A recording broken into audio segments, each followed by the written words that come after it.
अगर आप हिस्ट्री देखें हिंदुस्तान की आज़ादी के बाद 1947 के बाद जब हमारी आज़ादी हुई, सबसे पहला हमला किसने किया हमारे ऊपर? पाकिस्तान ने हमला किया। और J&K के अंदर जो आप लोगों ने जो हिस्ट्री को जानते हैं, मेरे अपने फादर J&K स्टेट फोर्सेस में थे। और उस समय जब ये जितने रज़ाकार और पाकिस्तान की आर्मी भेस बदल के J&K के अंदर, श्रीनगर के अंदर आए, उस समय J&K स्टेट फोर्स खुद लड़ रही थी। और जब महाराजा ने सेशन के कागज के ऊपर साइन कर दिया, उस समय तुरंत इंडियन आर्मी को मोबिलाइज करके श्रीनगर में एयरलिफ्ट किया गया। और पाकिस्तान के जितने लोग अंदर घुसाए थे हमारे, श्रीनगर एयरफील्ड तक पहुंच चुके थे, वो उनको धक्का मारते मारते मारते मारते पीछे ले जा रहे थे हम लोग।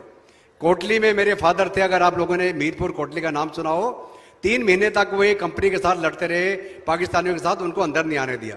फिर हमारा पैरा ब्रिगेड नौशहरा के माध्यम से जाके लिंकअप हुआ मीरपुर कोटली में। और कोटली में पहुंचने के बाद हुक्म आया कि साहब कोटली को खाली कर दीजिए। कोटली को खाली क्यों किया गया, ये मेरी चर्चा चल रही थी हमारे मित्र के साथ। तो ये किसको मालूम नहीं, जो कोटली हमारी फौज कब्जा करके बैठी है उसको छोड़ दिया गया, क्योंकि हुक्म आया कि हमें मीरपुर कोटली पुंछ रजौरी से कोई लेना देना नहीं है, ये हमारी जो डोमिनेशन एरिया है उससे बाहर है। और डोमिनेशन एरिया कौन सा? श्रीनगर वैली। और कौन थे उस समय? शेख अब्दुल्ला या जो भी थे जिनका इन्फ्लुएंस था, उनके चलते मीरपुर कोटली पुंछ तक, पुंछ को एक ब्रिगेडियर प्रीतम सिंह ने बचाया। लड़ाई खत्म होने के बाद उन ब्रिगेडियर साहब का कोर्ट मार्शल कर दिया गया। जब इंडियन आर्मी पाकिस्तान की फौज को धक्का मार के पीछे कर रही थी, यूनाइटेड नेशन में कौन गया? पाकिस्तान की हिंदुस्तान। तो हमें सोचने की बात है, नहीं तो आज के दिन में कोई लाइन ऑफ कंट्रोल नहीं होती।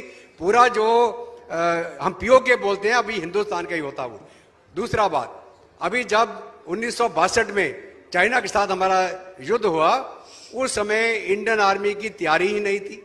इंडियन आर्मी की लीडरशिप, इंडियन आर्मी के उस